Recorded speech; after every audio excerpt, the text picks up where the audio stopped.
Whew, thank God. I surely expected a jumpscare there. When you awaken from a deep sleep to something moving or stirring, it can take a few moments for you to truly understand what is happening.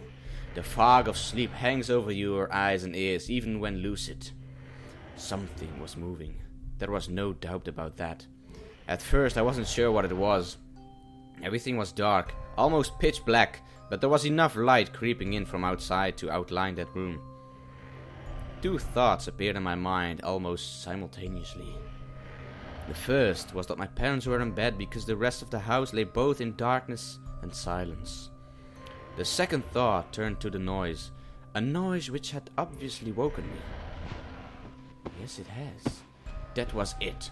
Bed sheets rustling in the dark and someone breathing. As if some disturbed sleeper was attempting to get all too comfortable in the bottom bunk. I lay there in disbelief, thinking that the noise was either my imagination, or perhaps just my pet cat finding somewhere comfortable to spend the night. It was then that I noticed my door, shut as it has been as I'd fallen asleep. Perhaps my mom had checked in on me, and the cat had sneaked into my room then. Maybe. Yes, that must have been it. I turned to face the wall, closing my eyes in the vain hope that I could fall back to sleep. As I moved, the rustling noise from underneath me ceased. I thought that I must have disturbed my cat, but quickly I realized that the visitor in the bottom bunk was much less mundane than my pet trying to sleep, and much more sinister. As if alerted to and disgruntled by my presence, the disturbed sleeper began to toss and turn violently, like a child having a tantrum in their bed. I could hear the sheets twist and turn with increasing ferocity. Fear then gripped me, not like the subtle sense of unease I had experienced earlier, but now potent and terrifying. My heart raced as my eyes panicked. Scanning the almost impenetrable darkness, I let out a cry. Ah! As most young boys do, I instinctively shouted on my mother. I could hear something stir on the other side of the house, but as I began to breathe a sigh of relief that my parents were coming to save me, the bunk bed suddenly started to shake violently, as if it gripped by an earthquake, scraping against the... What the fuck am I doing? I could hear the sheets below me thrashing around as if tormented by malice. I did not want to jump down to safety, as I feared the thing in the bottom bunk would reach out and grab me, pulling me into the darkness. So I stayed there, white knuckles clenching my own blanket like a shroud of protection. The wait seemed like an eternity. But then, Mom came into the room. What's wrong? Did you have a bad dream? I cried and my mother consoled me. Tears of fear followed by relief streamed down my face. Yet, through all of the horror and relief, I did not tell her why I was so upset. I cannot explain it, but it was as though whatever had been in that bunk would return if I even so much as spoke of it. Whether that was the truth, I do not know, but as a child I felt as if that unseen menace remained close, listening. I like this story, I like this game a lot. My mother lay in the empty bunk, promising to stay there until morning. I remember the next day wanting to go anywhere, be anywhere, but in that suffocating room. It was a Saturday and I played outside, quite happily with my friends. Although our house was not large, we were lucky to have a long sloping garden in the back. We played there often, as much of it was overgrown and we could hide in the bushes, climbing a huge sycamore tree, which towered above all else, and easily imagine ourselves in the throes of a grand adventure. As fun as it all was, occasionally my eye would turn to that small window in my room. Ordinary, slight, and innocuous. Big words for me. But for me, that thin boundary was a looking glass into a strange, cold pocket of dread. Outside, the lush green surroundings of our garden filled with the smiling faces of my friends. Inside, the feeling of something in that room, watching me play, waiting for the night when I would be alone, eagerly filled with hate. It may sound strange to you, but by the time my parents ushered me back into that room for the night, I said nothing. I didn't protest. I didn't even make an excuse as to why I couldn't sleep there. I still felt that this thing would be enraged if I so much as spoke of it. Another night came. White flash.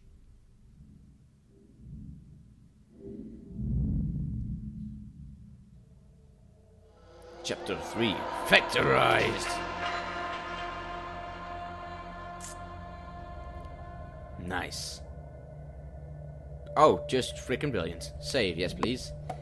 Just use all the freaking files. How's my recording doing? Okay, we still good. We still got this covered. A huge skull. No shit, Sherlock. A banner on a long pole. It's too old and torn to make out details. Oh, okay. We're not going back. It's like the Pokemon League all over again. Once you go through the doors, they close fucking behind you. A huge skull. Yes, I know. It's the same thing again. A banner on a long pole. It's too old and blah blah blah blah. A huge skull. A banner on a long pole. What? What? What? Sorry. What? The door is firmly shut, yes. Do I just keep on walking? I guess so. Oh, I can run. Brilliant. Let's run in that case. Okay, something changed. Hello, my friend.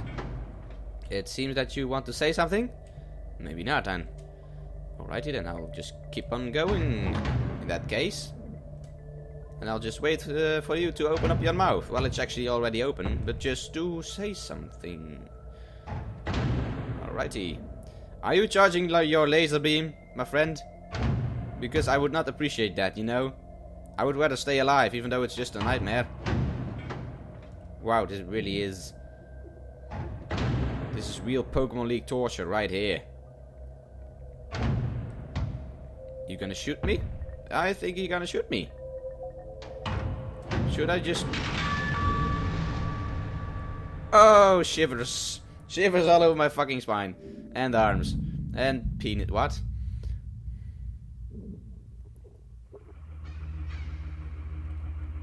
A pentagram? But why? Am I getting sacrificed? Where do I know this laughter from? I know it's from somewhere. Okay, that is locked. I'm trying to remember where I know it from.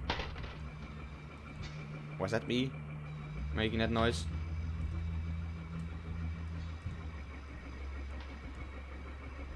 What am I going to do in here? I only see fans and shit like that. Not really anything I can press right until now. Ow, crap. Oh, there we go. Some kind of machine. Why are you saying hello to me on the floor? It's kinda odd. Okay, I did something now. Oh, what are you? Oh, you're just some pipes. Stupid pipes. Okay, so I cannot do anything with that. More machines. Has anything opened up yet, or... Oh, wait, I see another one. Oh, hello, Slenderman. How are you doing today? Hello, how are you doing, I guess? I guess you want to ask me that. A picture of some kind of green landscape. This picture is in too bad shape to make out any details. Where is this final switch that I need? Hey, Slenderman. Hi. You actually creeped the fuck out of me.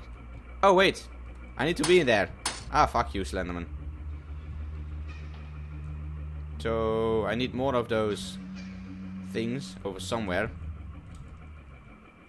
Okay, I've done that one. So, I guess... Where's the next one? Hello. The first one's over here, right? Yes. Righty. I think one's over at the right here somewhere then. At least that's what I hope. Oh, there's one over there, but look at it. I cannot fucking go there because I need another one first. Oh, over here. Yes, yes, yes.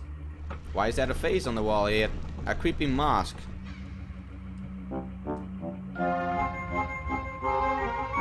What? Oh, it's the creepy mask. Hello. How are you doing? You are really creepy. Oh, you smiled at me. Brilliant. Brilliant. You're very, very attractive. Yes, I would date you for sure. Oh, wait. I'm just gonna do real quick restart, guys.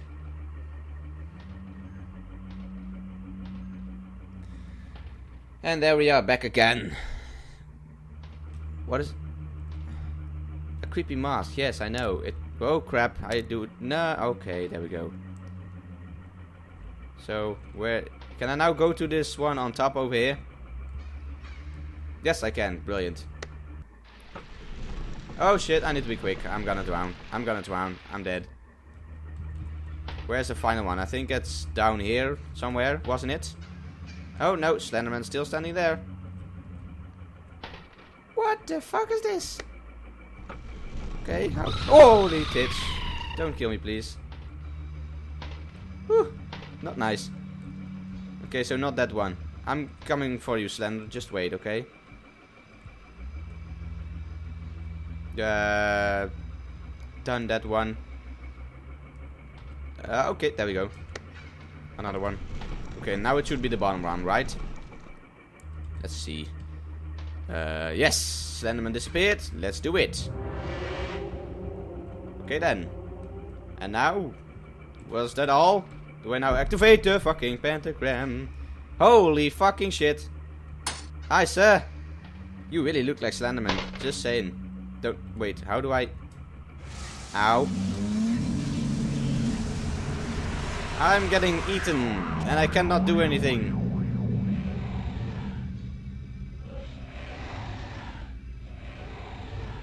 It's funny how certain words can remain hidden from your mind, no matter how blatant or obvious they are.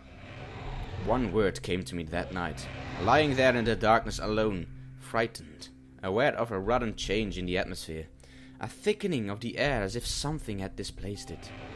As I heard the first casual twist of the bed sheets below, the first anxious increase of my heartbeat at the realization that something was once again in the bottom bunk. That word. A word which had been sent into exile, filtered up through my consciousness. Breaking free. We're breaking free, sorry. Of all repression. Gasping for air, screaming, etching and carving itself into my mind. Ghosts. As this thought came to me, I noticed that my unwelcome visitor had ceased moving. The bed sheets lay calm and dormant, but they had been replaced by something far more hideous. Some pink panther pajamas. A slow, rhythmic, rasping breath heaved and escaped from the thing below. I could imagine its chest rising and falling with each sordid wheezing. Nice to just add some Pokemon to the story. And garbled breath. I shuddered and hoped beyond all hope that it would leave without occurrence. But I was wrong. The house lay, as it had the previous night, in a thick blanket of darkness. Silence prevailed, all but for the perverted breath of my, as yet unseen bunkmate. I lay there, terrified. I just wanted this thing to go, to leave me alone. What did it want? Then something unmistakably chilling transpired. It moved. It moved in a way different from before. When it threw itself around in the bottom bunk, it seemed unrestrained, without purpose, almost animalistic. For that thing lying there in the darkness, that thing which seemed intent on terrorizing a young boy, calmly and nonchalantly sat up. Its labored breathing had become louder. Now only a mattress and a few flimsy wooden slats separated my body from the unearthly breath below. I lay there, my eyes filled with tears, a fear which mere words cannot relate to you or anyone else, coursed through my veins. Ooh, it's not going good with me, I see. I would not have believed that this fear could have been heightened, but I was so wrong. I imagined what the thing would look like, sitting there listening from below my mattress, hoping to catch the slightest hint that I was awake.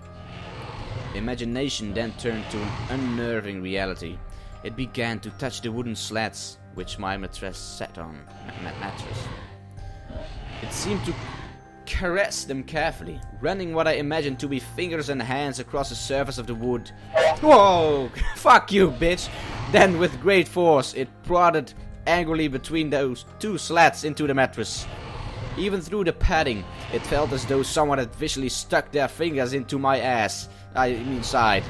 I let out an almighty cry, and the wheezing, shaking, and moving thing in the bunk below replied in kind by violently vibrating the bunk as it had done the night before.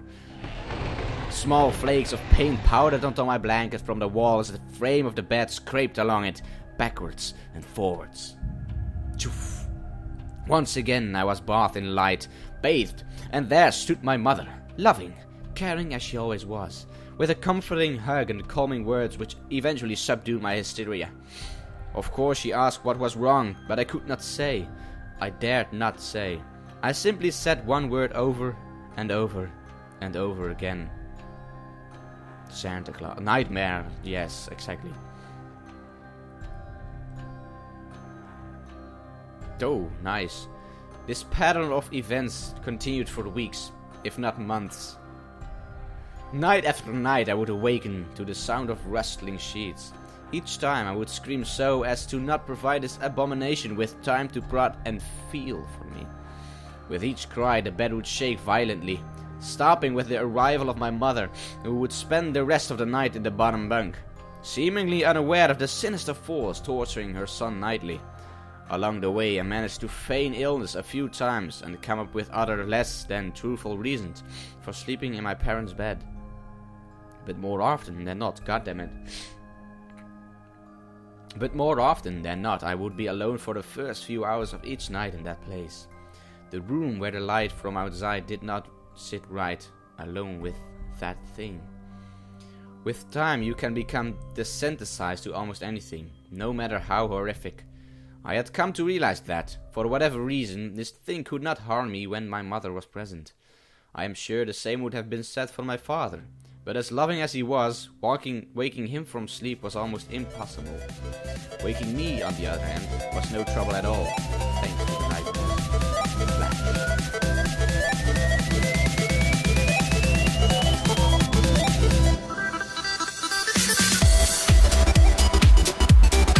Still, she didn't say that Shit, no! Why? Developer, no!